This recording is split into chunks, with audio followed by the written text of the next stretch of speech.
ఒక్కొక్కరి యొక్క జననము చాలా ఆశ్చర్యంగా ఉంటుంది. అది ఈశ్వరుని యొక్క అనుగ్రహం. దాన్ని ఆ పవిత్రమైన కోణంలో వినవలసి ఉంటుంది. కాబట్టి ఇప్పుడు జాంబవంతుడు అంటున్నాడు, అప్సరాప్సరసాం శ్రేష్ఠ విఖ్యాత పుంజిక స్థల అంజనీతి పరిఖ్యాత పత్ని కేసరిణో హరి విఖ్యాత త్రిశిలోకేషు రూపేణా ప్రతిమా భువి అభిశాపాదభూత్ తాత వానరీ కామరూపిణి దుహిత వానరేంద్రస్య కుంజరస్య మహాత్మనః. పుంజక స్థల అనబడేటటువంటి ఒక చాలా అందగత్తె అయినటువంటి అప్సరస ఒక ఆమె ఉండేది. ఆమె కామరూపిణి. ఆమెకి ఒకానొకప్పుడు ఒక శాపం కలిగింది. అందుచేత ఆమె వానరకాంతగా జన్మించింది.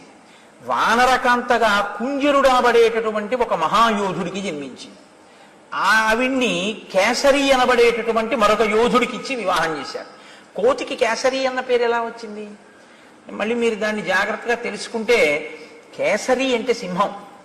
ఒకానొకప్పుడు శంఖము శబళ అని పేరు కలిగినటువంటి 2 ఏనుగులు ఉండేవి.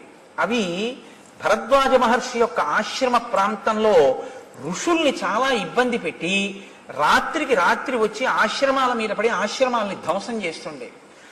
ఆ 2 ఏనుగుల్ని నిగ్రహించగలిగినటువంటి బలవంతుడెవరు అని ఆలోచిస్తున్న కాలంలో ఈయన అంజనాదేవి భర్త అయినటువంటి వానరుడు ఆ 2 ఏనుగులతో యుద్ధం చేసి వాటిని మట్టు పెట్టాడు. 2 ఏనుగుల్ని ఏకకాలంలో చంపినవాడు కాబట్టి భరద్వాజ మహర్షి సింహం లాంటి వాడివి అని కేసరి అని బిరుదునామం ఇచ్చారు. ఆ బిరుదునామమే ఆయనకి లోకంలో ఉండిపోయింది. ఉండిపోయిన ఆ కేసరికి అంజనాదేవినిచ్చి వివాహం చేశారు. ఎవరి అంజనాదేవి? పుంజక స్థల అన్న అప్సరసయే. ఆమె శాపవశాత్తు కుంజరుడికి వానరకాంతగా జన్మిస్తే ఆ వానరకాంతనే తీసుకొచ్చి ఈ కేసరికి ఇచ్చి వివాహం చేశారు. ఆమె పేరు అంజన. ఇప్పుడు ఈమె ఒక అప్సరస, కానీ వానరకాంతగా ఉంది. చాలా గొప్ప అందగత్తె, కామరూపిణి. ఆమె ఎప్పుడు ఏ రూపం కావాలంటే ఆ రూపాన్ని పొందుతుంది. ఆమె ఒకనాటి సాయంకాలం ఒక పర్వత శిఖరం మీద నిలబడి ఉండగా వాయువు మనసా వచ్చి ఆమెని కౌగిలించుకున్నారు. ఎవడి ధూర్తుడు నా పాతివ్రత్యాన్ని భంగపరిచే ప్రయత్నం చేసినవాడు అని ఆవిడ అడిగింది. అడిగితే ఆయన వెంటనే ఒక మాట చెప్పారు. ఆయన అన్నారు, ఎందుచేతనంటే చాలా గొప్ప కారణజన్ముడు రావాలి. ఆయన వస్తే తప్ప రామాయణాన్ని ఒడ్డుకు చేర్చడం ఒక సాధ్యం కాదు. కాబట్టి ఇప్పుడు శివతేజస్సు, వాయువు శివుని యొక్క అష్టమూర్తుల్లో ఒకటి. అంత తేలికగా ఆ అవతారం రావడం సంభవం కాదు. చాలా జాగ్రత్తగా క్షేత్రమనందు చేరవలసి ఉంటుంది. అది సుబ్రహ్మణ్యోత్పత్తిలాగా.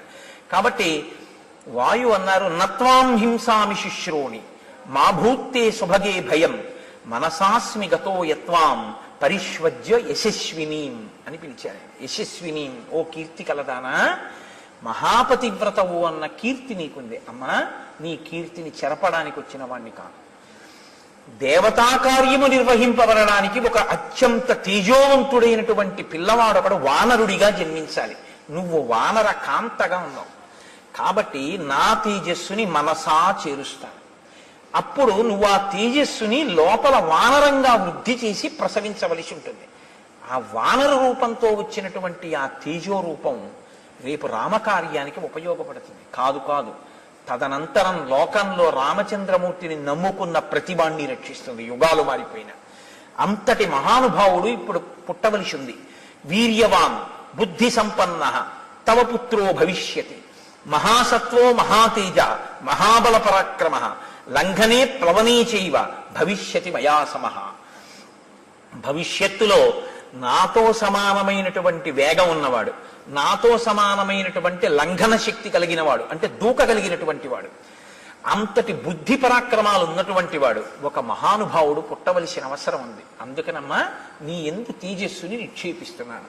ఇప్పుడు తల్లి అంతటి మహాపురుషుడికి తల్లి కావడానికి అంగీకరించింది. ఎందుకని? ఆమెకి వానర రూపం శాశ్వతం కాదు, ఆవిడ విడిచిపెట్టేస్తుంది. శాపవశాత్తు వచ్చినటువంటిది కాబట్టి కొంతకాలం తర్వాత వదిలేసి పుంజక స్థలగా వెళ్ళిపోతుంది. మళ్ళీ అప్సరసగా వెళ్ళిపోయినా ఆవిడ కీర్తి లోకంలో శాశ్వతంగా దేని వల్ల ప్రకాశిస్తుందంటే ఆంజనేయుని తల్లిగా. ఆంజనేయ స్వామి వారి తల్లిగా అంజనాదేవి యొక్క స్వరూపం సర్వభూతముల చేత నమస్కరింపబడుతుంది. ఒక అప్సరస ఇంత నమస్కార యోగ్యతని పొందడం అసాధారణమైనటువంటి విషయం. అందుకే అంజనాదేవి తల్లిగా అంత కీర్తిని పొందుతాం. అందుకే యశస్విని అన్నారు. అమ్మా, అటువంటి బిడ్డని కడుపున పుట్టబోతున్నాడు. ఆవిడ చాలా సంతోషించి ఒక వానరాన్ని ఒక గుహలో ప్రసవించింది. నేను మీకు మనవి చేశాను ఉత్తర కాండలోంచి. పుట్టగానే హనుమ, నువ్వు సూర్యమండలానికి ఎగిరావు పండు అనుకుని సూర్యబింబాన్ని. ఆ సూర్యబింబాన్ని చెనకుతున్న సమయంలో ఇంద్రుడు నిన్ను వజ్రం పెట్టి కొట్టాడు. ఆ వజ్రపు దెబ్బకి నువ్వు పర్వత శిఖరముల మీద పడితే నీ ఎడమ దవడ సొట్టపడింది. తన వజ్రాయుధపు దెబ్బ చేత సొట్టలు పడినటువంటి హనువులు అంటే ఆ దవడలు కలిగిన వాడివి కాబట్టి నిన్ను తన గౌరవార్థం హనుమ అని పిలుస్తారు అని ఆనాడు ఇంద్రుడు అన్నాడు. ఇంద్రుడి చేత నామకరణం ఉంచబడిన వాడివి, సొట్టపడిన హనువు కలిగిన వాడివి కాబట్టి నీకు హనుమ అని పేరు వచ్చింది. ఆనాడు దేవతలందరూ నీకు వరాలు ఇచ్చారు. నీకివ్వబడినటువంటి వరాలలో చాలా చాలా గొప్ప వరం ఏమిటో తెలుసా? అశస్త్ర వజ్రతాం తాత సమరే సత్యవిక్రమ వజ్రస్య చ నిపాతేన విరుజం త్వాం సమీక్ష్య చ సహస్ర నేత్ర ప్రీతాత్మ దదౌతే వరముత్తమం. నువ్వు యుద్ధంలో ఏ అస్త్రము చేత ఏ శస్త్రము చేత నిహతుడివి కవు. నీకు దేవేంద్రుడిచ్చిన వరం నిన్ను వజ్రాయుధం కూడా ఏమీ చెయ్యలేదు. దానితో పాటు స్వచ్ఛందతశ్చ మరణంతే భూయాదితి వై ప్రభో.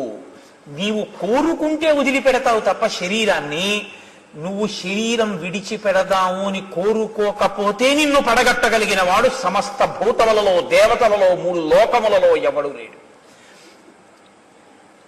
గాలిని కుంభిని అగ్ని అంబువల ఆకాశ స్థలిందిక్కులన్నంటేనే అంత అల్లరి చేశాడు హిరణ్యకశిపుడు. అసలు బ్రహ్మగారు వరం ఇచ్చారు, నీకు స్వచ్ఛంద మరణం, నువ్వు కోరుకుంటే శరీరం పడుతుంది లేకపోతే పడదన్నారు. ఇంత బలం ఉన్నాయన ఇలా దండం పెడుతూ కూర్చున్నాడు. ఏమీ ఆయన కోరుకున్నది